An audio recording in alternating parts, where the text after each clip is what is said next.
নবীজি হিজরত করে বের হয়ে গেলেন, যেতে লাগলেন আরব সাগরের পাশ দিয়ে। হযরত সুরাকা রাদিয়াল্লাহু আনহু তখনও কালেমা পড়েন নাই। সুরাকা বের হলেন, সে আরব্য বেদুইন ছিলেন, ডাকাত। কি ছিল? না আস্তে কর না, জোরে বলেন, কি ছিল? ডাকাত ছিল। আরব্য বেদুইন ডাকাত ছিল সুরাকা। আর সে খুব পারদর্শী ছিল।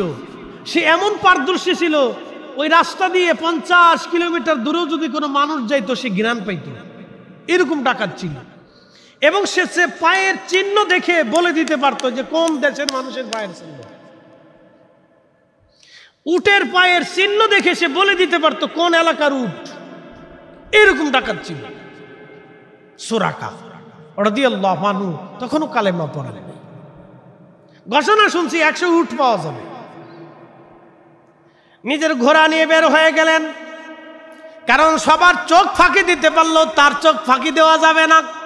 এরকম ডাকাত ছিল যে তার চোখ আর ফাঁকি দেওয়া সম্ভব না।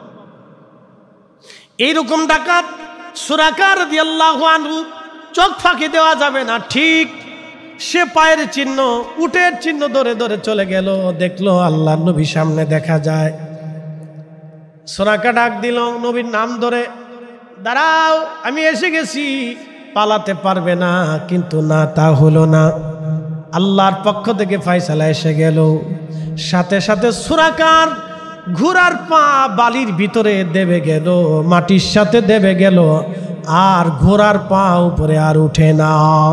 একবার জোরে বলা যাবে কি আল্লাহু আকবার?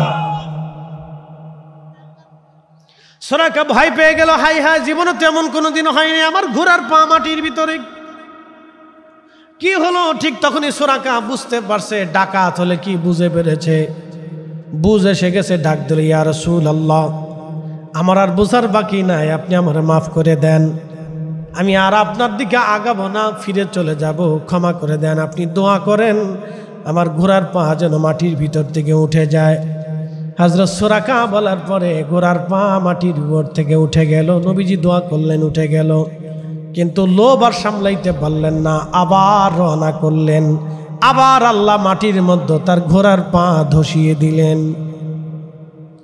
সুরাকা কাঁদে বলে, হুজুর মাফ করে দেন, এবার আর আমি যাব না। নবীজি বললেন, সুরাকা, তুমি যদি এবার তওবা করো তাহলে ছেড়ে দেওয়া হবে, যদি তওবা না করো তাহলে আমার রব তোমাকে সহ মাটির মধ্যে ধসিয়ে নিয়ে যাবে। হযরত সুরাকা ভয় পেয়ে গেলেন, হুজুর আমি আর আপনার দিকে আগাবো না। হযরত আবু বকর বললেন, সুরাকা রে, তাহলে শর্ত আছে, তুমি শুধু নিজে চলে যাবে না, আরবের কাফেরদেরকে তুমি সরাই নিয়ে চলে যাবে, আর বলবে আমি সুরাকা কাউকে দেখি নাই, তুমি তোমার আরবের মানুষদেরকে সরাই নিবা, সাবধান তারা যেন আমাদের পিছু না নেয়। যদি ওয়াদা করো তাহলে তোমাকে ছেড়ে দেওয়া হবে, আর যদি ওয়াদা না করো তোমাকে সব মাটির মধ্যে ধসে নিয়ে যাওয়া হবে। সুরাকা বললেন, হুজুর আমি বুঝতে পেরেছি আপনি নবী। একসাথে বলবেন আল্লাহু আকবার। আমার মেধা, ডাকাতলি কি মেধা আছে, চোরের কিন্তু ভালো মেধা। বলে কোন মেধা? চুরির মেধা। যে ডাকাত তারও কিন্তু ভালো মেধা। বলে কিসের মেধা? ও ডাকাতির মেধা, ওর চিন্তা করে আগে থেকে পরিকল্পনা করে।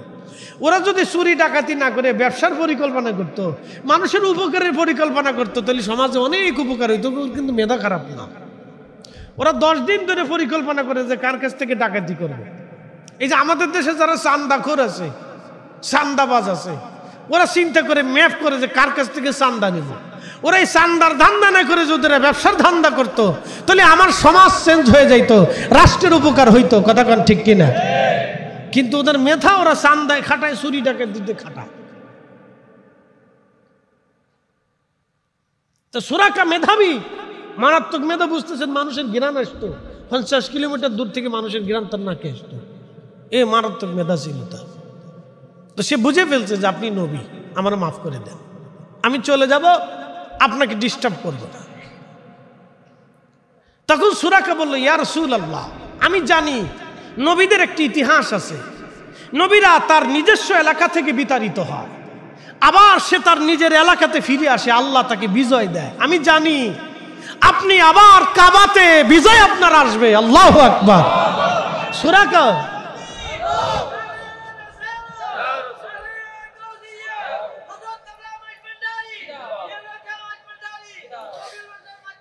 সুরাকা ডাক দিয়ে বলতেছে, হুজুর আমি জানি আপনি আবার ফিরে আসবেন, মক্কা আপনার করতলগত হবে আমি জানি, কিন্তু ইয়া নবী আল্লাহ আপনি আমাকে একটা ওয়াদা নামা দিয়ে যান, অঙ্গীকার নামা দিয়ে যান। বলে কি চাও?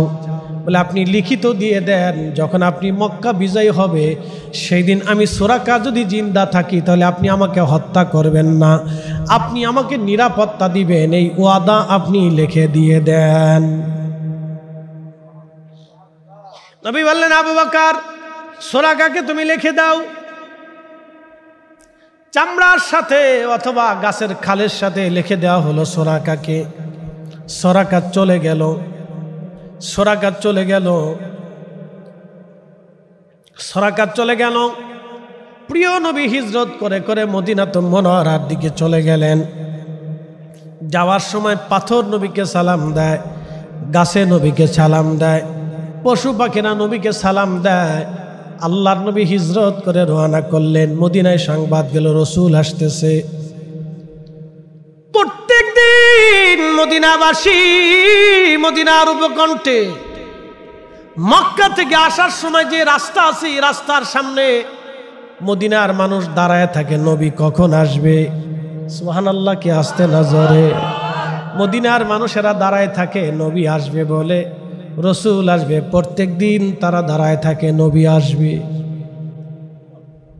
প্রত্যেক দিন তারা দাঁড়ায় রয়েছে নবী আসবে, প্রত্যেক দিন তারা দাঁড়ানো, রসুল আসবে নবী আসবে, নবী আসবে রসুল আসবে, তারা দাঁড়ানো। হায় হায় হায়, একদিন ঠিকই সত্যি ঘটনা ঘটে গেল। মদিনার বাচ্চারা দাঁড়ানো আছে, কেউ খেজুর গাছের মাথায় বসে আছে, কেউ ছাদের উপরে দাঁড়ায় রয়েছে, নবী আসবে এই রাস্তা দিয়ে। ঠিক দেখা গেল একজন ব্যক্তি উটের রশি ধরে টানে, আর একজন উটের পিঠের উপরে চড়া আছে, আসতেছে। তখন মদিনার বাচ্চারা হাতে খেজুর গাছের পাতা নিয়ে গাইতে লাগলো, তলা আল বাদুরু আলাইনা মিন সানিয়াতিল বেদা ওয়াজাবা শুকরু আলাইনা মাদালিল্লাহি দাম। এরা দেখো দেখো, তোলা আল বাদরু আলাইনা, তোলা আল বাদরু আলাইনা, তোলা আল বাদরু আলাইনা মিন সানিয়াতিল বেদা ওয়াজাবা শুকরু আলাইনা মাদালিল্লাহি দাম। দেখো গো মানুষেরা, দেখো আমাদের মাঝে পূর্ণিমার চাঁদ উদয় হয়। আল্লাহু আকবার। কি চাঁদ? জোরে বলেন, কি চাঁদ? মদিনার বাচ্চারা গাইতে লাগলো, আনন্দ করতে লাগলো। সারা মদিনাতে আনন্দের রব পড়ে গেল, নবী আসতেছে, নবী আসতেছে। মদিনার মানুষ আনন্দে উল্লাসিত হয়ে গেল, রসুল আসতেছে, রসুল আসতেছে। সারা মদিনায় আনন্দের রব পড়ে গেল, তারা জশ্নের জুলুস শুরু করে দিল। সুবহানাল্লাহ বলবেন না? প্রিয় উপস্থিতি, আপনারা তো জানেন, বহুবার এই ওয়াজ আপনারা শুনেছেন। আল্লাহর নবীর সাহাবী ছিলেন সিদ্দিক আকবর আবু বকর। প্রিয় নবী একদিন বলেন, আবু বকর প্রস্তুত থাকিও, একদিন হিজরত করা লাগতে পারে, আমাদের মক্কা ছেড়ে মদিনায় মনে হয় চলে যেতে হবে। আবু বকর তৈরি থেকো। ঘটনা বললেন নবীজি বহুদিন আগে, বহু মাস আগে। হযরত আবু বকর সিদ্দিক রাদিয়াল্লাহু আনহুকে যেই দিন বললেন, সেই দিন রাত্রিবেলা হযরত আবু বকর ঘরের দরজার সামনে হেলান দিয়ে দাঁড়ানো। এইভাবে সারা রাত কেটে গেল। স্ত্রী থেকে জুদা হয়ে গেলেন, সন্তান থেকে জুদা হয়ে গেলেন। সারাটা রাত দরওয়াজার সাথে হেলান দিয়ে হযরত আবু বকর রাদিয়াল্লাহু আনহু দাঁড়িয়ে থাকেন, কবে নবী আসবে, কবে রসুল আসবে, আর আমি নবীকে নিয়ে হিজরত করে রাতের আধারে চলে যাব। এই যে একটা বিষয়কে আপনি কতটুকু গুরুত্বের সাথে দেখেন, আপনি একটু হিসাব করেন। নবী আসবে আমাকে বলেছে আসবে, তো বলছে তো আসবে ঠিক। আল্লাহু আকবার। এটা ইয়াকিন, এটার নাম কি? ইয়াকিন, বিশ্বাস। সাহাবীরা রাসূলকে এমন ভাবে বিশ্বাস করতেন যে তাম সৃষ্টি এক পাশে, নবী আর এক পাশে। তো আপনি যদি ওইভাবে বিশ্বাস করতে নাই পারেন, তা আপনি কি মুসলমান? আফসোস হলো, আমাদের দুঃখ সেখানে রাসূলের ইলম নিয়ে প্রশ্ন তোলে আমাদের মতোই আলেম। কি কথা ঠিক আছে না? রাসূলের জিন্দেগি নিয়ে প্রশ্ন তোলে আমাদের মতোই আলেম। নবী কখন থেকে নবী ছিলেন প্রশ্ন তোলে আমাদের মতোই আলেম। রাসূল মরার পরে কিছু নাই প্রশ্ন তুলে আমাদের মতোই আলেম। রাসূলের আব্বা আম্মা কাফির প্রশ্ন তুলে আমাদের মতোই আলেম। কথা কান ঠিক কিনা? কি আশ্চর্য, কি আশ্চর্য জমানার ভিতরে আমরা পড়ছি। আপনি একটু চিন্তা করেন তো, ভাবলে অনেক কিছু।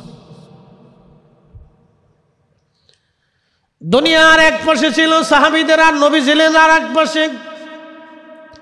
নবীজি বললেন আবু বকর হিজরত করা লাগবে, প্রস্তুত থাকি। আবু বকর রেডি হয়ে গেলেন। নবীজি বলেছেন অবশ্যই আসবে। চিন্তা করেন, শুধু আসবে বলেই শেষ করে দেন নাই, ঘরের দরজার সাথে হেলান দিয়ে সারা রাত দাঁড়িয়ে থাকেন। স্ত্রী থেকে জুদা হলেন, কলিজার টুকরা সন্তানদের থেকে জুদা হয়ে গেলেন। তখন আম্মাজান আয়েশা রাদিয়াল্লাহু আনহা হয়তো একেবারে শিশু ছিলেন, অথবা তখনও দুনিয়াতে আসেন নাই। না, আম্মাজান আয়েশা তখন ছোট। আম্মাজান আয়েশা তখন ছোট। খুব মনোযোগের সাথে শুনবেন, মনোযোগের সাথে শুনবেন।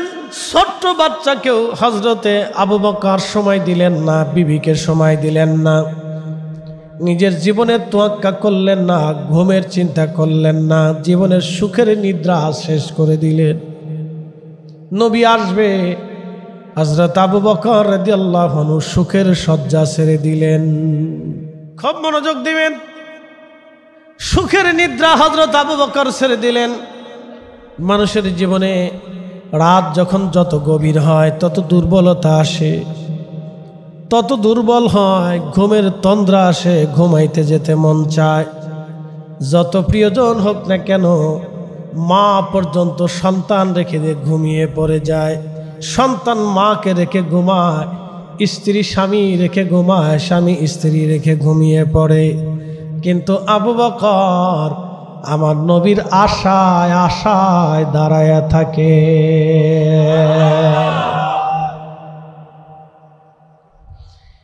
এরই নাম ইশকে রাসূল, এরই নাম ভালোবাসা, হুব্বে রাসূল।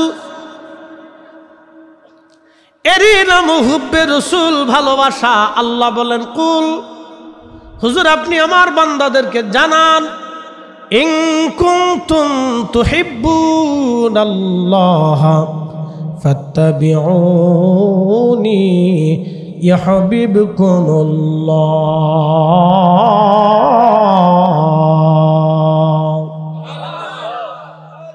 হুজুর আপনি উম্মতকে জানিয়ে দেন, কেউ যদি আমাকে ভালোবাসতেই চায়, কেউ যদি আমি আল্লাহকে ভালোবাসতে চায়, নবীজি কেউ যদি আমাকে ভালোবাসতে চায়, আপনি উম্মতকে জানিয়ে দেন, ফাত্তাবিউনি, সে যেন আপনি নবীকে তার কলিজাটা দিয়ে দেয়, তার জিন্দিগিটা দিয়ে দেয়, তার মাল দিয়ে দেয়, তার সন্তান সন্ততি যেন দিয়ে দেয়, তার আখেরাত যেন দিয়ে দেয়, পরকাল যেন দিয়ে দেয়, তার ঈমান যেন দিয়ে দেয়, তার বিশ্বাস যেন দিয়ে দেয়, তার মন ভালোবাসা, দিল, তার মগজ, চিন্তা চেতনা আপনি নবীকে যেন দিয়ে দেয়, আপনি রাসূলকে যেন তার জীবনের সব দিয়ে দেয়,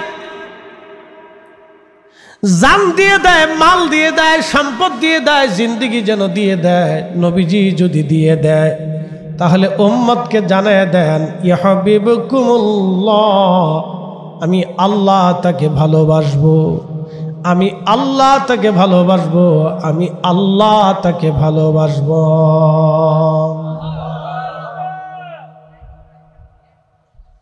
কি চমৎকার আল্লাহর আইন, কোরআনের আইন, কি চমৎকার আইন। এই কথা যদি কেউ বুঝে তাহলে সে মিলাদুন নবীর মাহফিলের বিরোধিতা করতে পারে না। কি কথা কন না কেন? এই শব্দটুকু যদি বুঝে ফাত্তাবিউনি, সে যেন তার জীবনের সব দিয়ে দেয়। ইত্তেবা মানে কি? আপনার চোখ নবীর জন্য হবে, আপনার জবান নবীর জন্য হবে, আপনার পোশাক নবীর জন্য হবে, আপনার খাওয়া দাওয়া নবীর জন্য হবে, আপনার ব্যবসা নবীর জন্য হবে, আপনার জিন্দেগি নবীর জন্য হবে, আপনার মরণ রসুলের জন্য হবে, আপনার আখিরাত নবীর জন্য হবে, আপনার বিশ্বাসটাও নবীর জন্য হবে, আপনার ইয়াকিনও নবীর জন্য হবে, আপনার দৌলত নবীর জন্য হবে, আপনার জীবন নবীর জন্য হবে, আপনার সব কিছুই রসুলের জন্য হবে। হুজুর, এই কথা যদি কেউ বিশ্বাস করে তাহলে আমার নবীর এই মহাব্বতের মাহফিল, ঈদে মিলাদুন নবীর মাহফিল কেউ বিরোধিতা করতে পারে না এবং বেদাত বলে ফতোয়া দিয়ে উম্মতকে জুদা করতে পারে না। এই মাহফিল থেকে উম্মতকে সরাইতে পারে না। কথা বলেন ঠিক না বেঠে? যদি কেউ বুঝে, হৃদয়ের গভীর থেকে যদি বুঝে যে আমার জিন্দেগি, জান, মাল, সম্পদ, হায়াত, মৃত্যু, আমার যা আছে, জান, মাল, আমার ইত্তেবা, অনুসরণ, জিন্দেগি সব রাসূলের জন্য। হযরত সিদ্দিক আকবর আবু বকর দাঁড়িয়ে আছেন, হিজরত করা লাগবে। আবু বকর রেডি থেকে প্রস্তুত থাকিও। দরজার সাথে এলান দিয়ে আবু বকর দাঁড়ানো। কখন নবী আসবে? নবী আসবে এটা সত্য, কিন্তু কখন আসবে আবু বকর জানে না। প্রথম সপ্তাহ চলে গেল, প্রথম মাস চলে গেল, দ্বিতীয় মাস চলে গেল, তৃতীয় মাস চলে গেল, চতুর্থ মাস চলে গেল, পঞ্চম মাস চলে গেল, ষষ্ঠ মাস চলে গেল। কি ভাবতেছেন আপনি? মাসের পর মাস চলে গেল, দরজার সাথে আবু বকর সিদ্দিক দাঁড়ায়া থাকে। এটার নাম ভালোবাসা। দুনিয়ার কোনো ব্যক্তির জন্য দাঁড়ায় নাই, স্ত্রীর জন্য দাঁড়ায় নাই, সন্তানের জন্য দাঁড়ায় নাই, এমন একজনের জন্য দাঁড়াইছেন যিনি দুজাহানের সর্দার, যিনি সাইয়্যিদুল কাওনাইন ওয়াস সাকালাইন, তিনি রহমাতুল লিল আলামিন, তিনি হাবিবুল্লাহ, তিনি সাহেবে কোরআন, তিনি সাহেবে শরীয়ত, তিনি সাহেবে জান্নাত, তিনি সাহেবে মাহশর, তিনি সাহেবে হাউজে কাউসার, তিনি মাকামে মাহমুদ আলা। একবার জোরে বলা যাবে কি মারহাবা? এ নবীর উম্মত, পটিয়ার মুসলমান, খুব মনোযোগ দিবেন, কথাগুলি শুনে যাবেন। আজ আল্লাহু আকবার। হযরত ওমর, হযরত আবু বকরের ভালোবাসা দেখেন। রাতের পর রাত আমার রসুলের জন্য দাঁড়িয়ে আছেন, নবী আসবে এটা সত্য। হঠাৎ একদিন আল্লাহর নবী, রহমতের নবীজির পক্ষে আল্লাহর পক্ষ থেকে ফরমান আসলো, হুজুর আজকে বের হয়ে যান, আজকে বের হয়ে যান, বের হয়ে যান। নবীজি হযরত আলীকে ডাক দিলেন, আলী রে, তুমি আমার চাদর গায়ে দিয়ে আমার বিছনার উপরে শুয়ে থাকবা। আমি আজকে হিজরত করে মদিনায় চলে যাব আলী, তুমি পরে আসবা। তবে আমার কিছু আমানত আরবের মক্কার মানুষেরা পাবে, অমুক অমুক আমানত অমুক অমুক জায়গা অমুক জনে পাবে। আলী, এইগুলি বুঝাই দিয়া তুমিও মদিনায় চলে আসবা, মদিনায় তোমার সাথে আমার সাক্ষাৎ হবে। কি বুঝলেন? আর একজন সাহাবীর ইশক আপনি দেখেন। হযরত আলী যখন কালেমা পড়লেন তখন বয়স ছিল 10। জন্ম নিয়েছিলেন হারাম শরীফের ভিতরে, কাবা শরীফের ভিতরে হযরত আলী জন্মগ্রহণ করেছিলেন। বয়স ছিল তখন, কালেমা যখন পড়লেন বয়স ছিল 10। আল্লাহর নবীজি নামাজে দাঁড়াইতেন, আম্মাজান খাদিজা নামাজে দাঁড়াইতেন, হযরত আলী তার পিছনে নামাজে দাঁড়াইতেন। বয়স ছিল 10, মুসল্লি মাত্র 3 জন, আমার নবীজি, আম্মাজান খাদিজা এবং হযরত আলী। একসাথে বলবেন আল্লাহু আকবার। মুসল্লি কয়জন? 3 জন। এই দুনিয়াতে আল্লাহকে সেজদা দেওয়ার তখন ছিল মাত্র 3 জন। একসাথে বলবেন আল্লাহু আকবার। না, জোরে জোরে জোরে জোরে জোরে। তার ভিতরে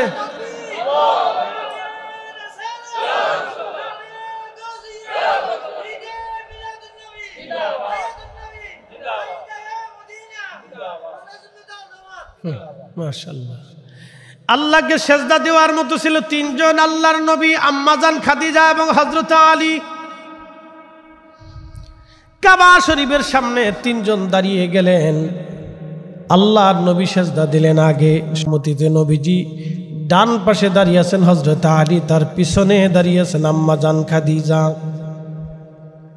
বন্ধু খুব মনোযোগ দিবেন। হযরত আলীকে নবী বলেন, আলী বিছনার মধ্যে তুমি শুয়ে যাও, আমার চাদর মোড়া দিয়ে আমার বিছনার উপরে চাদর মোড়া দিয়ে ঢেকে তুমি ঘুমিয়ে থাকবা আলী।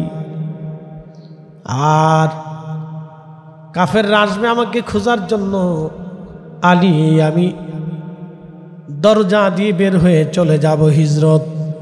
আলী রে, মদিনায় দেখা হবে, অমুক অমুক কাফেররা আমার কাছে এমন অমুক জিনিস পায়, তুমি এইগুলি আগামীকাল সবাইকে বুঝাই দিবা। আমার কাছে তারা আমানত রেখেছিল, আমানতগুলি বুঝাই দিবা রে আলী। দেখেন, আপনি একটু চিন্তা করেন, যে কাফেররা তাকে মারার জন্য আসতেছে, নবীজি সেই কাফেরদের আমানত পর্যন্ত বুঝাই দিয়েছিলেন। ইসলাম এত সুন্দর ছিল, রসুলের আদর্শ এত চমৎকার ছিল, এই আদর্শ আজকে উম্মতের ভিতরে নাই। প্রিয় উপস্থিতি হাজিরিন, যেই কাফেররা নবীকে হত্যা করার জন্য আসলো, নবীজি তাদের আমানত হযরত আলীর কাছে বুঝাইলেন, কালকে দিবা। আর একজন সাহাবীর ইশকে রাসূল দেখেন, হযরত আলী জানতেন এই চাদর মোড়া দিয়ে ঘুমাইলে নবী মনে করে তারা আমাকে হত্যা করতে পারে। মৃত্যুকে সামনে রাখলেন, ইশকে রাসূল রে কলিজার ভিতরে নিলেন। একসাথে বলবেন আল্লাহু আকবার।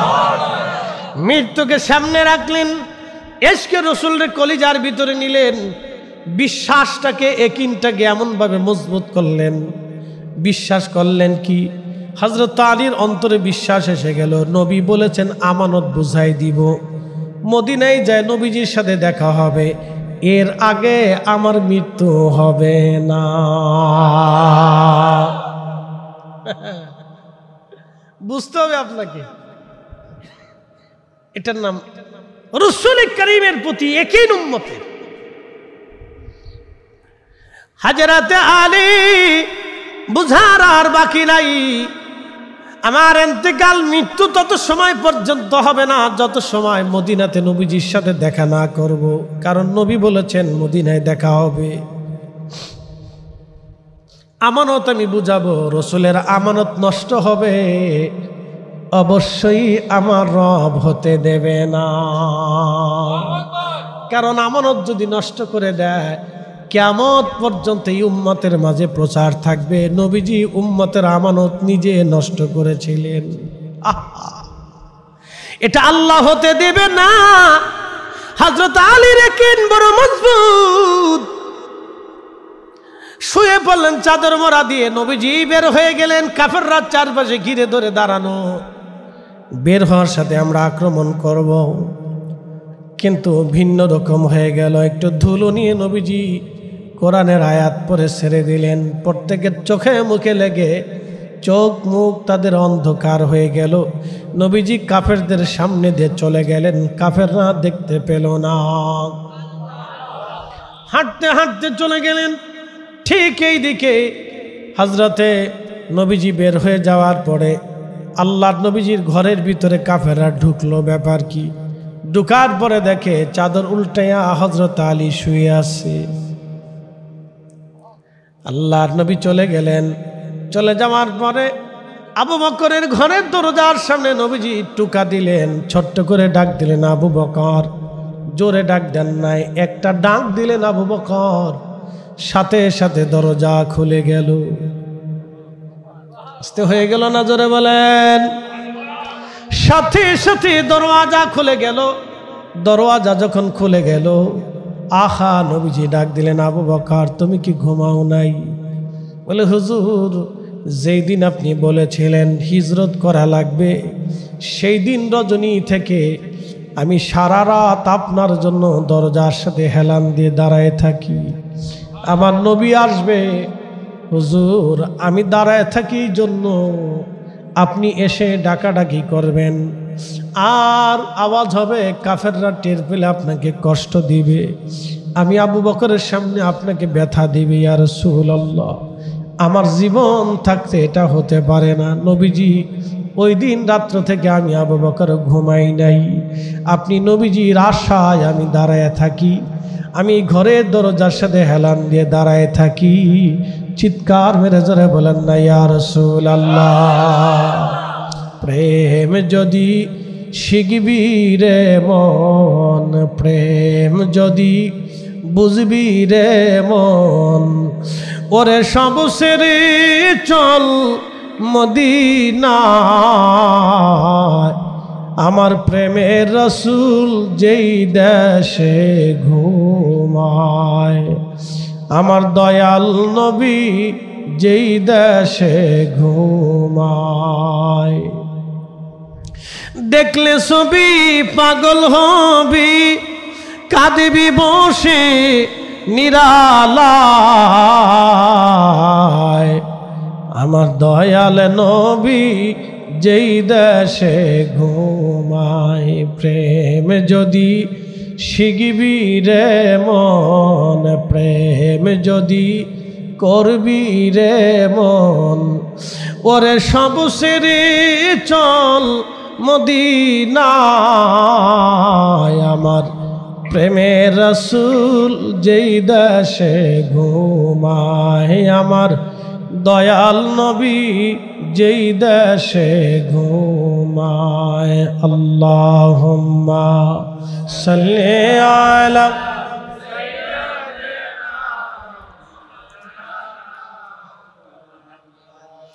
ওয়ালা আলি সাইয়্যিদিনা মাওলানা। প্রিয় পটিয়াবাসী, মনোযোগ দিবেন। আল্লাহ নবীজি বললেন আবু বকর তাহলে চলো। হযরত আবু বকর রওনা হয়ে গেলেন, স্ত্রী থেকে জুদা হলেন, সন্তানদেরকে রেখে গেলেন। আবু বকর জানতেন, হযরত আবু বকর জানতেন আমার সন্তানদেরকে রেখে যাইতেছি, কাফেররা আমার সন্তান এবং স্ত্রী সবাইকে মেরে ফেলতে পারে আমাকে না পেয়ে। হযরতে আসমা রাদিয়াল্লাহু আনহা আবু বকরের আরেকজন কন্যা সন্তান ছিলেন, এবং আম্মাজান আয়েশা সিদ্দিকা রাদিয়াল্লাহু আনহা ছিলেন ছোট, হযরতে আসমা রাদিয়াল্লাহু আনহা ছিলেন বড়। আসমাকে বুঝিয়ে দিলেন, মা আমার, আমরা গারে সরে ওই গুহার ভিতরে লুকিয়ে থাকতে পারি রে মা, তুমি আমাদের জন্য খাবার লুকিয়ে পৌঁছাই দিয়ে আইসো।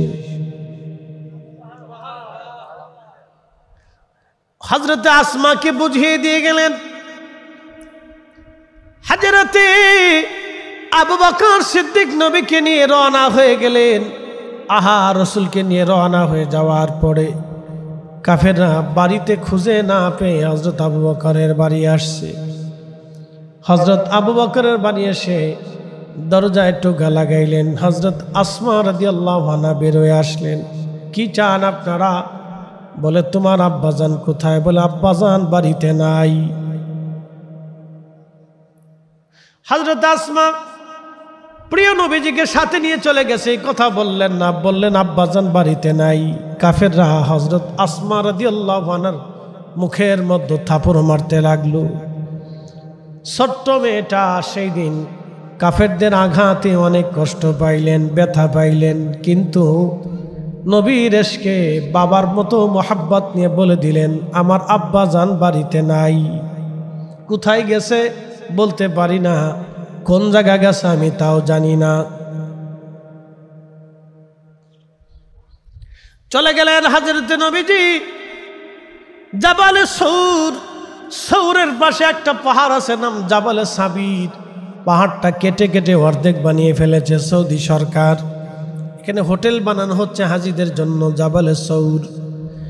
জাবালে সৌরে চলে যাওয়ার পরে জাবালে সৌর ডাক দে বলে, ইয়া রাসূলুল্লাহ, নবীজি আপনি আমার উপরে আসছেন, আমার এখানে কোনো গুহা নাই, আপনাকে লুকায় রাখবো এমন কোনো জায়গা আমি পাহাড়ের মধ্যে নাই হুজুর।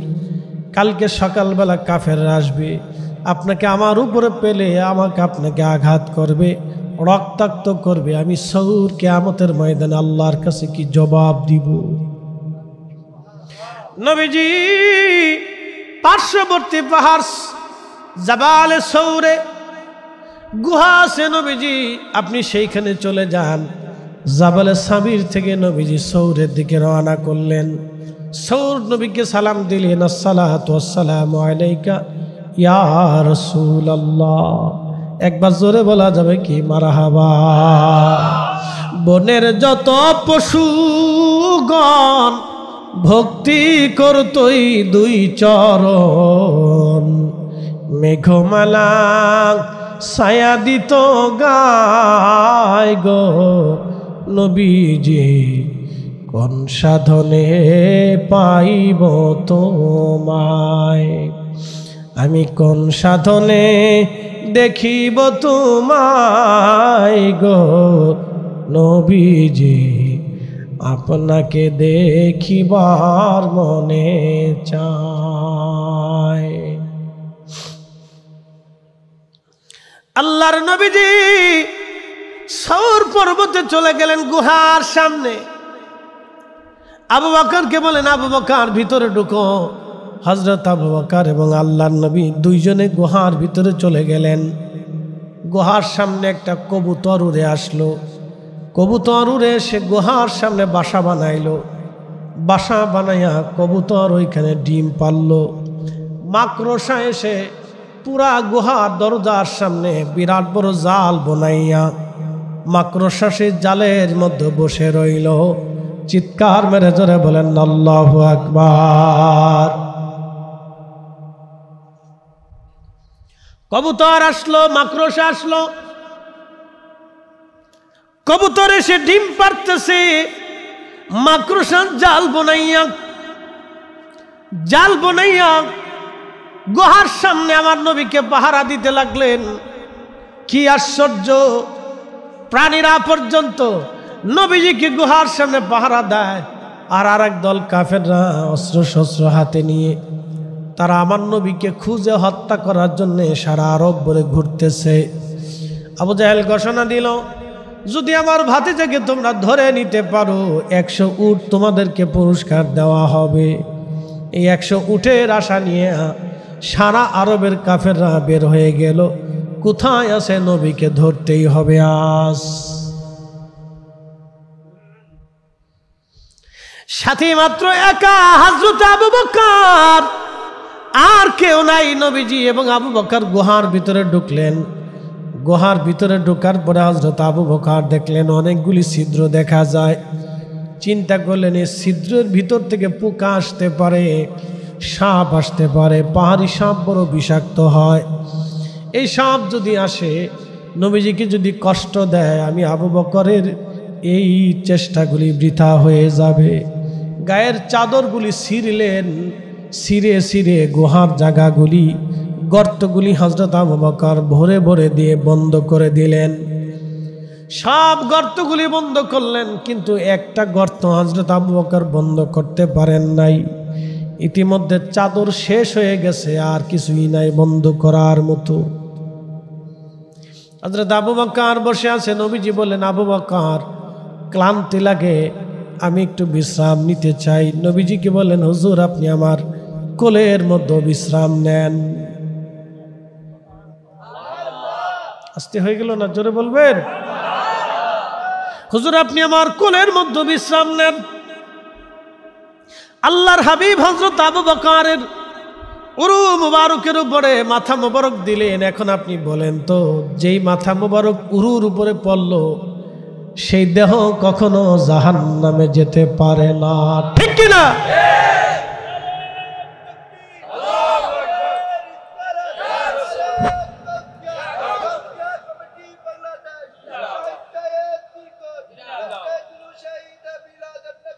খুব মনোযোগ দিবেন হাজিরিন। খুব মনোযোগ দিবেন বাবাজি। হযরত আবু বকর সিদ্দিক ওই গর্তের উপরে পা রেখে দিয়ে গর্তটা বন্ধ করে দিলেন। প্রিয় নবীজি বিশ্রামে ঘুমন্ত। হযরত আবু বকর গর্তের উপরে যখন পা রেখে দিয়েছে, গর্তের ভিতরে ছিল একটা সাপ। বারবার এই সাপটা বের হয়ে আসতে চায়, কোনো গর্ত খুঁজে না পেয়ে হযরত আবু বকর রাদিয়াল্লাহু আনহু এই জায়গাটা নরম পেয়ে তিনি সাপ কামড় মারতেছে বারবার। কামড়ের আঘাতে হযরত আবু বকর রাদিয়াল্লাহু আনহু বিষের যন্ত্রণায় শরীর সবুজ হয়ে আসতেছিল, কষ্ট হতেছিল, কিন্তু তারপরও সে আমার নবীকে ডাকে নাই, আমার রসুলকে ডাকে নাই। আবু বকর সিদ্দিক বিষের যন্ত্রণা সহ্য করতে না পারে চোখ থেকে পানি বের হয়ে আসলো। পানি বের হয়ে চোখ বেয়ে প্রিয় নবীজির বদন মুবারকে, চেহারা মুবারকে পানি এসে পড়ল। ঠিক নবীজির ঘুম ভেঙে গেল। আবু বকর তুমি কি জন্য কাঁদো গো? বাড়ির কথা কি মনে পড়ছেনি? বিবির কথা মনে পড়ছেনি? সন্তানের কথা মনে পড়ছেনি? হযরত আবু বকর ডাক দিলেন, না ইয়া রাসূলুল্লাহ, হিজরত করেছি, দুনিয়ার সব জুদা করে দিয়ে আপনার সাথে এসেছি। ইয়া রাসূলুল্লাহ, সন্তান, স্ত্রী, পুত্র, পরিজন কাফেরদের হাতের নাগালে রেখে চলে আসছি। সন্তানের মায়ায় কাঁদি না, পরিবারের মায়ায় কাঁদি না, বাসস্থানের মায়ায় কাঁদি না, নিজের দেশের মায়ায় কাঁদি না। ইয়া রাসূলুল্লাহ, সাপে কামড় দিয়েছে, যন্ত্রণা সহ্য করতে না পেরে চোখ বেয়ে পানি আসছে। আবু বকর রে, ডাকলা না কেন? বলে ইয়া রাসূলুল্লাহ, যদি ডাকি আপনার ঘুমে ব্যাঘাত হবে, আপনার বিশ্রামে কষ্ট হবে, নবী কষ্ট পাক, আমি আবু বকর এটা চাই না। চিৎকার মেরে জোরে বলেন আল্লাহু আকবার।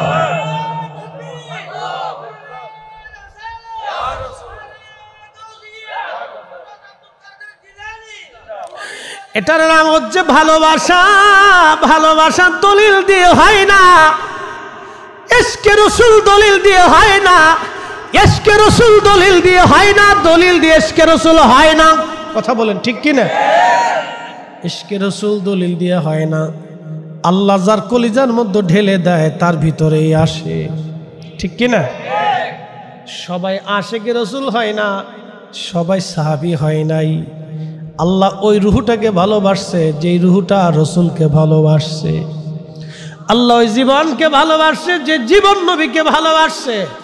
আল্লাহ ওই মানুষকে ভালোবাসছে যে মানুষ নবীকে ভালোবাসছে।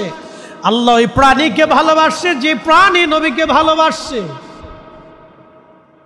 হিসাব বরাবর একেবারে সহজ, আমাদের বুঝার অনেক কিছু আছে, কিন্তু বর্তমান জেনারেশন এটা বুঝতে চায় না। তারা চায় বাস্তব। বন্ধু, বাস্তব দিয়ে কি করবা তুমি? সাহাবীদের জিন্দেগির দিকে তুমি তাকাও। অনেকে কয় দলিল কি?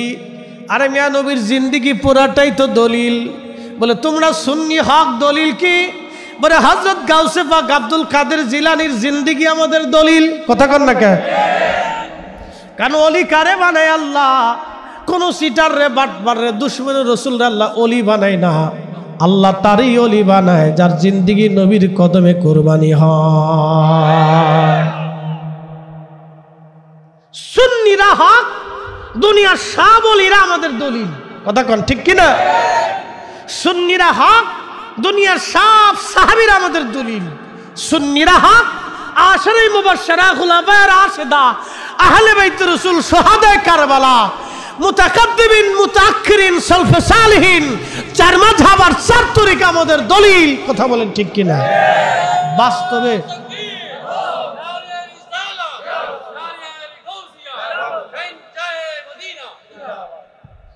মাকালের ফল দেখতে ভালো, উপরে লাল নীল ভিতরে কালো।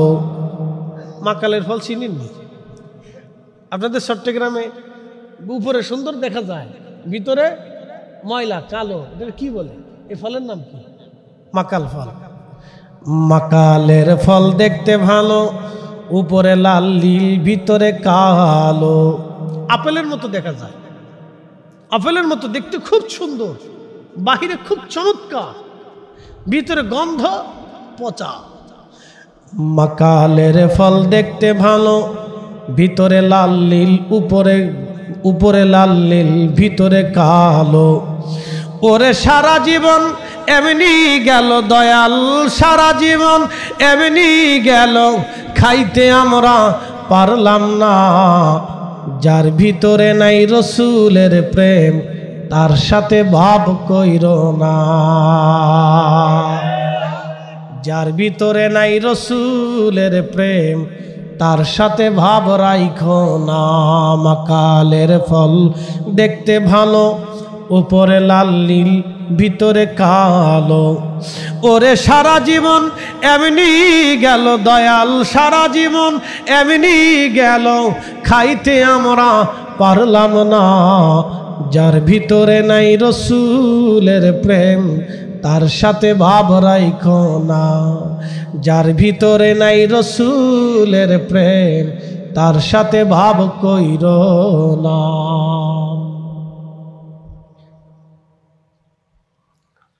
হযরত আবু বকর ডেকে বলেন, হুজুর আপনি কষ্ট পান, আমি আবু বকর চাই না, ঘুমে ব্যাঘাত হবে এই জন্য ডাকি নাই। নবীজি বলেন, আবু বকর কোন জায়গা কামড় দিয়েছে বলো। হযরত আবু বকর দেখাইলেন আল্লাহর নবীজির পবিত্র লালা মোবারক, থুতু মোবারক নিয়ে ওই আবু বকরের ক্ষত স্থানে সাপের দংশন কামড়ের জায়গায় নবীজি লাগিয়ে দিলেন। লাগাইতে দেরি হয়, লাগাইতে দেরি হয়, হযরত আবু বকর ভালো হতে দেরি হয় নাই। আল্লাহু আকবার, সালাতুন ইয়া রাসূলুল্লাহ আলাইকুম, সালাতুন ইয়া রাসূলুল্লাহ আলাইকুম। খবর লও ইয়া রাসূলুল্লাহ, খবর লও मेरे मौला मेरे आका, खबर लो सलातुन या रसूलल्लाह अलैकुम। अल्लाहुम्मा सल्ले अला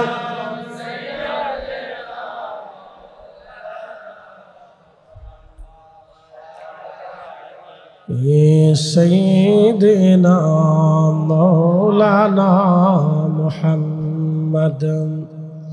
খুব মনোযোগ দেবেন। প্রিয় নবীজি গুহার ভিতরে, কাফেররা চলতে চলতে চলতে চলতে জাবালে সৌরে এসে গুহার সামনে চলে গেল। দেখেন তারা খুঁজতে খুঁজতে গুহার সামনে চলে গেছে। ওইখানে যাওয়ার পরে একদল কাফেররা বলল, ভিতরে চলো, ভিতরে ঢুকে দেখে আসি। আর এক দল বলল, তোমরা তো বোকা, দেখো না গুহার সামনে কবুতরে ডিম পারছে, মাকড়সা বাসা বানাইছে, এর ভিতরে যদি কোনো মানুষ থাকতো তাহলে অবশ্যই মাকড়সার বাসা থাকার কথা না, কবুতরে ডিম পারার কথা না। ফিরে চলো, এখানে কেউ নাই, খামাখা ভিতরে ঢোকার দরকার নাই। হযরত আবু বকর ভয় পেয়ে গেলেন, একেবারে গুহার সামনে তারা। আবু বকর বলেন, ইয়া রাসূলুল্লাহ একটু যদি আসে আমরা ধরা পড়ে যাব। আল্লাহর নবী বলেন, আবু বকর চিন্তা করো না, এখানে আমরা দুইজন না, আমাদের সাথে আরেকজন আছে, তিনি আমাদের আল্লাহ। আল্লাহু আকবার। আবু বকর চিন্তা করিও না, আমরা দুইজন না, আমাদের সাথে আল্লাহ নিজে আছে। আবু বকর চিন্তা করিও না, আমাদের সাথে আল্লাহ নিজে আছে। আবু বকর আল্লাহ নিজে আছে রে আবু বকর, চিন্তা করিও না। হযরত আবু বকর সিদ্দিক রাদিয়াল্লাহু আনহু চিন্তা মুক্ত হয়ে গেলেন। ওদিকে হযরতে আসমা রাদিয়াল্লাহু আনহা গোপনে খাবার নিয়ে আসতেন। একটু চিন্তা করেন তো, সেই মক্কাতুল মুকাররমা থেকে জাবালে সৌরে গোপনে গোপনে খাবার আনা কাফেরদের চোখ ফাঁকি দিয়ে কতটা দুঃসাধ্য ছিল। সেই দিন হযরত আসমা রাদিয়াল্লাহু আনহা গোপনে খাবার নিয়ে আসতেন নবীজির কাছে, বাবার কাছে তিনি খাবার পৌঁছাইতেন। 3 দিন পর্যন্ত নবীজি ওই গুহার মধ্যে রইলেন। মনোযোগ দিয়ে কথাগুলি শুনে যাবেন।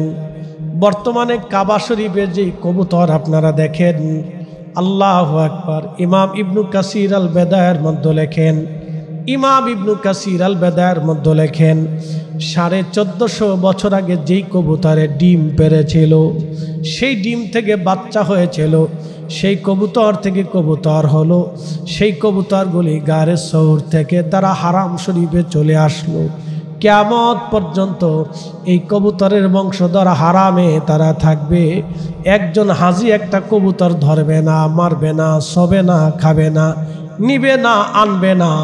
এমনকি এই শত শত বছর ধরে রাজা বাদশারা চলে গেল, আমির ওমরারা চলে গেল, কোনো রাজা বাদশা কোনো দিন কবুতর ধরে নাই, কবুতর তারাই নাই, কবুতর মারে নাই। তারা হারামের চারপাশে পায়খানা করে, বাথরুম করে, খায় দেয়, ঘুরে বেড়ায়, উড়ে বেড়ায়। হারামের কোনায় কোনায়, জায়গায় জায়গায় তারা থাকে, ঘরে বাড়িতে যেখানে সেখানে তারা থাকে। শত শত বছর ধরে তাদের বংশধর এখনো আছে, তারা কখনো বংশধর তাদের শেষ হয় নাই। ওই কবুতর সেই কবুতর, যে কবুতর গারে সৌরে নবীকে পাহারা দিয়েছিল। একবার জোরে বলবেন কি মারহাবা। সেটা সেই কবুতর গারে সৌরে এখনো পাহারা দেয়। বন্ধু খুব মনোযোগ দিবেন, এই কবুতরগুলি এখন হারামে থাকে। আল্লাহর নবী এখান থেকে বের হলেন। এখান থেকে বের হয়ে যাওয়ার সময় একটু চিন্তা করবেন, আবু বকরের প্রেম, হযরত আলীর প্রেম, হযরত আসমা রাদিয়াল্লাহু আনহার প্রেম। আহা, তারা এইভাবে রসুলকে পাহারা দিয়েছেন, ভালোবাসছেন। এই জন্য ভালোবাসার কোনো দলিল হয় না। যাকে আল্লাহ পছন্দ করে তার কলিজার ভিতরে আল্লাহ ভালোবাসা দিয়ে দেয়। ইশকে রাসূল সবার নসিবে হয় না, দরবারে মোস্তফার গোলামি সবার দ্বারা হয় না। আল্লাহ যারে কবুল করে তারে দিয়ে দরবারে মোস্তফার গোলামি করায়, ঠিক কিনা? ও আসমান ওয়ালার কাছে আরশে মুআল্লাতে মঞ্জুরিয়ত হতে হয়। অনেক মেধা থাকলেই হয় না, অনেক মেধা থাকলে হয় না বাপ, অনেক মেধা থাকলে হয় না। কারণ আবুল হাকাম ছিলেন আবু জেহেল, অনেক বড় মেধাওয়ালা ছিল, কিন্তু রসুল পাইনি। হযরত বেলাল পেয়ে গেছে, কথা ঠিক কিনা? একটা কৃতদাস পেয়ে গেছে, কৃতদাস। অনেক সম্পদ হইলেই রসুল পাওয়া যায় না। ওয়াসাল কারণী সম্পদহীন ছিলেন, আগামীর খাবার কি থাকবে তিনি জানতেন না। খেজুরের বিচি টুকাইয়া বাজারে বিক্রি করে একটা দুইটা খেজুর এনে সারাদিন, 2 দিন 3 দিন পর একটা খেজুর খেয়ে পানি খেয়ে বেঁচে থাকতেন। একটা ঝুপড়ির ভিতরে এক পোশাকে সারা জিন্দিগি পার করেছেন, জায়গায় জায়গায় তালি দেওয়া, সেরা দেওয়া, কাপড় জোড়ায় জোড়ায় দেওয়া। ওয়াসাল কারণীকে দেখলে মানুষ বলতো পাগল। সমাজ থেকে বিচ্যুত ছিল, সমাজ তাকে মানত না, রাষ্ট্র তাকে পছন্দ করত না, সমাজ বলতো সে পাগল। ইয়ামানবাসীরা তাকে পাগল হিসেবে চিনত। কিন্তু তার সম্মানের প্রশংসা আল্লাহর নবী নিজে করে গেছে। কারণ কি? কলিজার ভিতর থেকে দরবারে মোস্তফার দিকে তিনি নিজের দিলকে রুজু রাখতেন। কথা বলেন না সুবহানাল্লাহ, জোরে বলেন। নিজের দিলকে দরবারে মোস্তফার দিকে কি করতেন? রুজু রাখতেন, রুজু রুজু। অথচ জীবনেও কোনোদিন শরীয়তে আল্লাহ রসুলের সাথে সাক্ষাৎ হয়নি। শরীয়তে ওয়াসাল কারণীর সাথে আল্লাহর নবীর কখনো সাক্ষাৎ হয় নাই। একবার গিয়েছিলেন মদিনাতে, নবীজি তাবুকের জিহাদে চলে গিয়েছিলেন। জীবনে নবীজির দর্শে বসে একটা হাদিস কোনোদিন শোনেন নাই। কিন্তু আল্লাহ রসুল সহিহ মুসলিমের কিতাবু ফাযাইলু আসহাবিন নবী বাবু ফাদাইল ওয়াসাল কারণীর ভিতরে তিনি লিখে গেছেন, আল্লাহর নবী বলেছেন, ওমর, যদি তুমি কখনো আমার ওয়াইস আল কারণীর সাথে আমার সাক্ষাৎ হয়, তোমার সাক্ষাৎ হয়, তো তোমার মাগফিরাতের জন্য আমার ওয়াইসের কাছ থেকে দোয়া চেয়ে নিও। কে আসতে হলে গেল না? জোরে বলবেন না।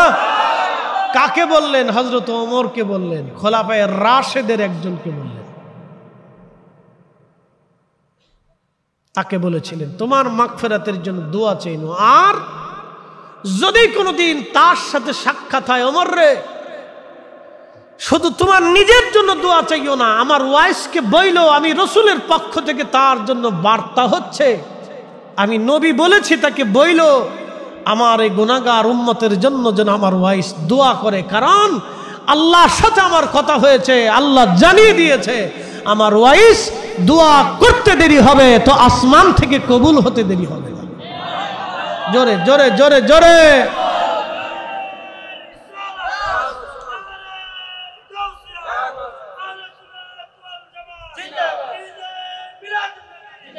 ওরে প্রেম যদি শিখবি রে মন, প্রেম যদি করবি রে মন, সব ছেড়ে চল মদিনায় আমার প্রেমের রসুল যেই দেশে ঘুমায়, আমার দয়াল নবী যেই দেশে ঘুমায়। দেখলে ছবি পাগল হবি তোরা, কাঁদবি বসে নিরালায়, আমার দয়াল নবী যেই দেশে ঘুমায়। পাগল রাখ নিচ্ছি, ধর তোর হাত দিয়ে নিয়ে যা।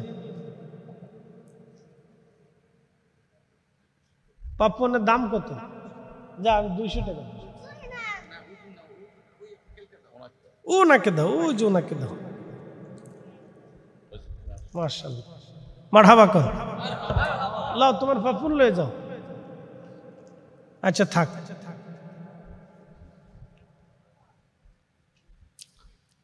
প্রিয় উপস্থিতি হাজিরিন, মনোযোগ দিবেন। সময় সংক্ষিপ্ত, কথা অনেক লম্বা। প্রিয় নবীজি হিজরত করে বের হয়ে গেলেন, যেতে লাগলেন আরব সাগরের পাশ দিয়ে। আরব সাগরের পাশ দিয়ে যেতে লাগলেন। সুরাইয়া রাদিয়াল্লাহু তাআলা আনহু তখনও কালেমা পড়েন নাই।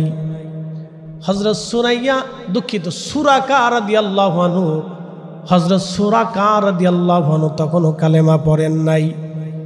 সুরাকা বের হলেন, সে আরব্য বেদুইন ছিলেন, ডাকাত। কি ছিল? না আস্তে কর না, জোরে বলেন, কি ছিল? ডাকাত। ডাকাত ছিল, আরব্য বেদুইন ডাকাত ছিল সুরাকা।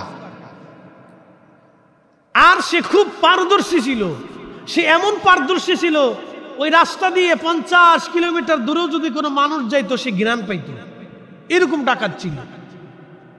আমাদের দেশে বলে আগে এরকম কিছু চোর ছিল, ঘরের মধ্যে বলে টাকা থাকলে চোরের নাকে বলে ঘ্রাণ যাইত।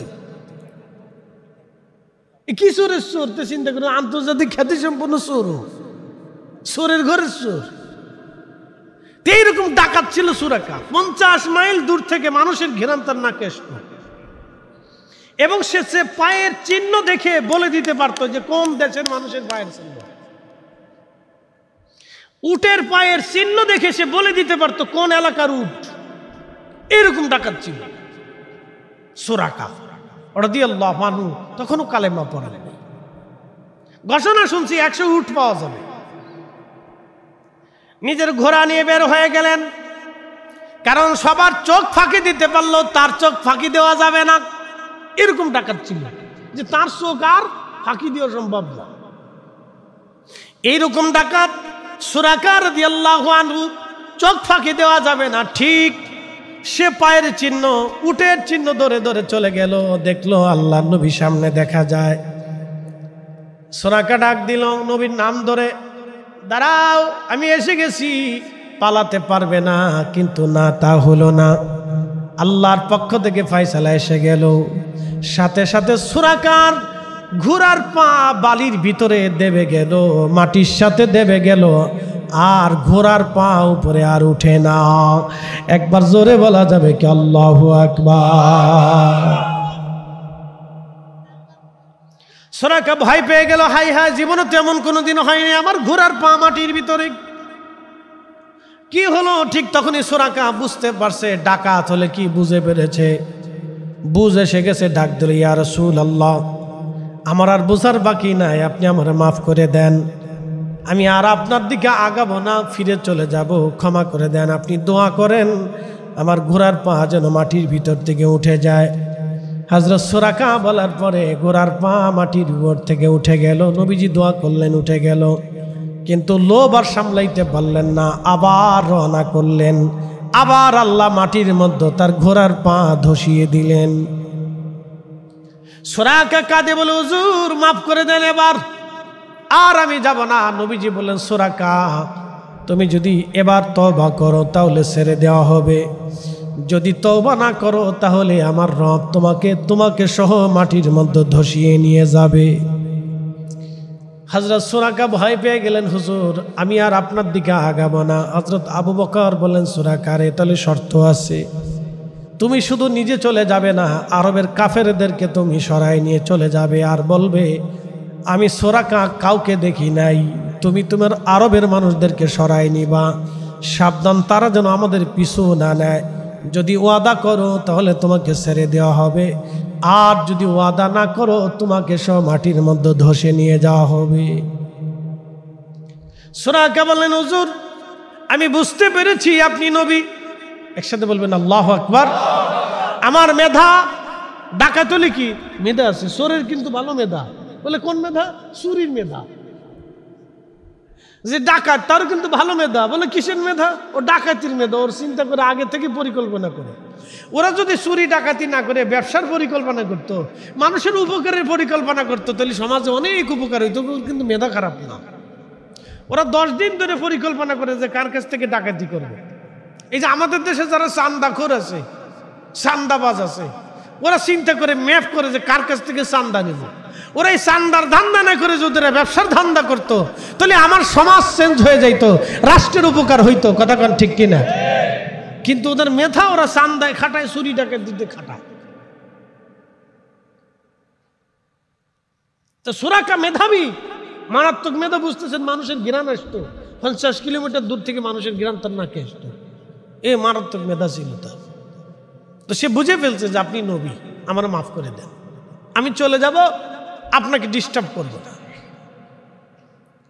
তখন সুরাকা বলল, ইয়া রাসূলুল্লাহ আমি জানি নবীদের একটি ইতিহাস আছে, নবীরা তার নিজস্ব এলাকা থেকে বিতাড়িত হয়, আবার সে তার নিজের এলাকাতে ফিরে আসে, আল্লাহ তাকে বিজয় দেয়। আমি জানি আপনি আবার কাবাতে বিজয় আপনার আসবে। আল্লাহু আকবার। সুরাকা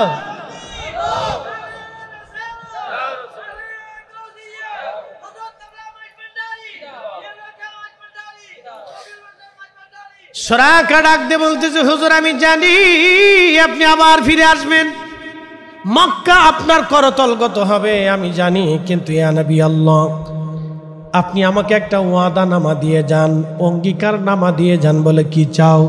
বলে আপনি লিখিত দিয়ে দেন, যখন আপনি মক্কা বিজয় হবে সেই দিন আমি সুরাকা যদি জিন্দা থাকি তাহলে আপনি আমাকে হত্যা করবেন না, আপনি আমাকে নিরাপত্তা দিবেন, এই ওয়াদা আপনি লিখে দিয়ে দেন।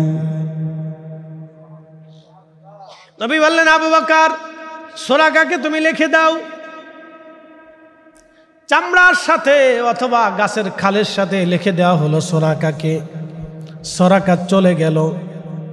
সুরাকা চলে গেল। সুরাকা চলে গেল। প্রিয় নবী হিজরত করে করে মদিনাতুল মুনাওয়ারার দিকে চলে গেলেন।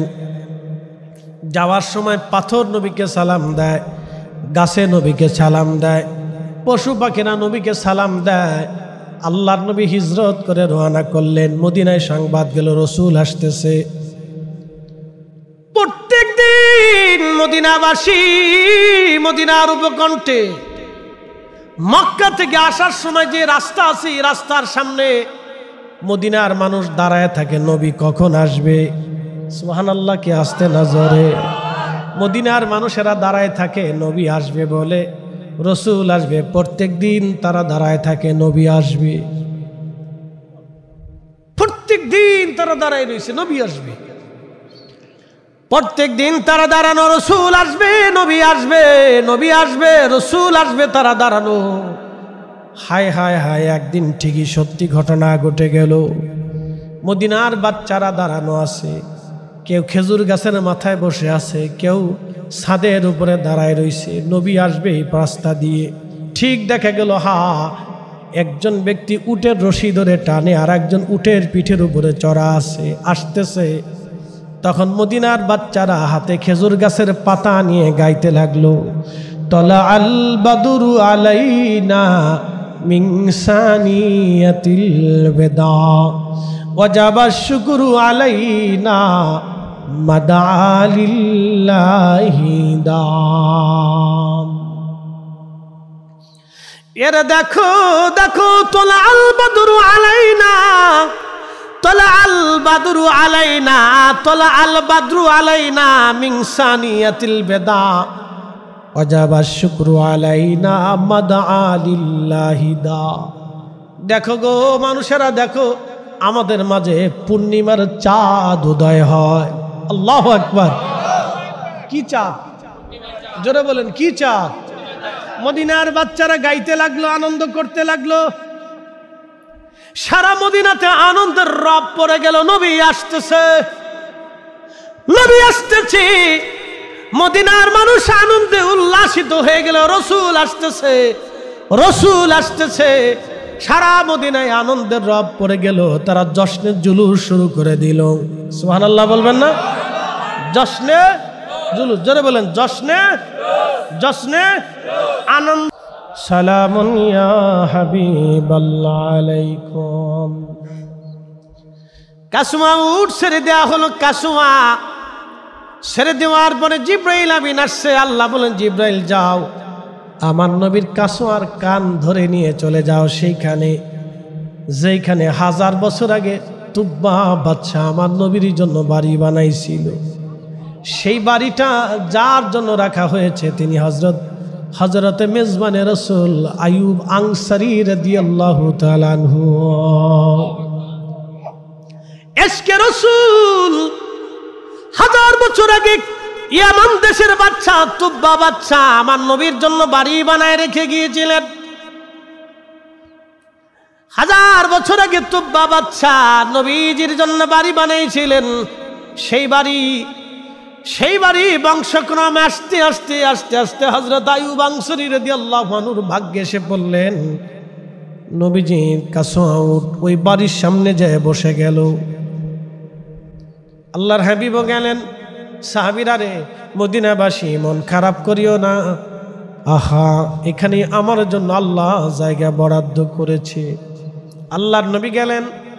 প্রিয় নবীজি ওই বাড়িতে প্রবেশ করলেন। হযরত আইয়ুব আনসারী রাদিয়াল্লাহু আনহু খুশি। তিনি এবং তিনার স্ত্রী দুইজন নবীজিকে বাড়ির জন্য বরাদ্দ করলেন। আল্লাহর নবী বলেন, আইয়ুব আনসারী আমি নিচে থাকতে চাই, তোমরা উপরে থাকো। দ্বিতল বিশিষ্ট বাড়ি ছিল। হযরত আইয়ুব আনসারী রাদিয়াল্লাহু আনহু উপরে চলে গেলেন। নবীজি বললেন, আইয়ুব আনসারী তোমরা উপরে যাও, আমি নিচে থাকি, কারণ বহু মানুষ আমার কাছে আসবে, নিচে থাকলে আমার উপকার হবে, সহজ হবে। তাজিম দেখেন সাহাবী। হযরত আইয়ুব আনসারী রাদিয়াল্লাহু আনহু উপরে চলে গেলেন, স্বামী আর স্ত্রী দুইজন। উপরে যাওয়ার পরে চিন্তা এসে গেল ভিন্ন রকম, হাই হাই আমার নবী নিচে, আমরা উপরে। একসাথে কোন আল্লাহু আকবার। অথচ আগে কোনোদিন রসুলের দর্শে বসে নাই, কোরআনও শিখে নাই, হাদিসও শিখে নাই, মাসালাও জানে নাই। এই জন্য তাজিমে রসুল, ইশকে রসুল দলিল দিয়ে হয় না। আল্লাহ যাকে পছন্দ করে তার কলিজার ভিতরে আল্লাহ ঢেলে দেয়। কথা বলেন ঠিক কিনা? হযরত আইয়ুব আনসারী রাদিয়াল্লাহু আনহু উপরে, স্ত্রী উপরে। স্বামীর স্ত্রী দুইজন কান্না শুরু করলেন। আইয়ুব আনসারী বলল, বিবি কি হলো এটা? রসুল নিচে থাকবে আর আমরা উপরে থাকবো, এটা কেমন করে হয়? না না না, এটা কখনো হতে পারে না, আদবের খেলাফ রে বিবি, সর্বনাশ, নবী নিচে আর আমরা উপরে, এটা হয় না।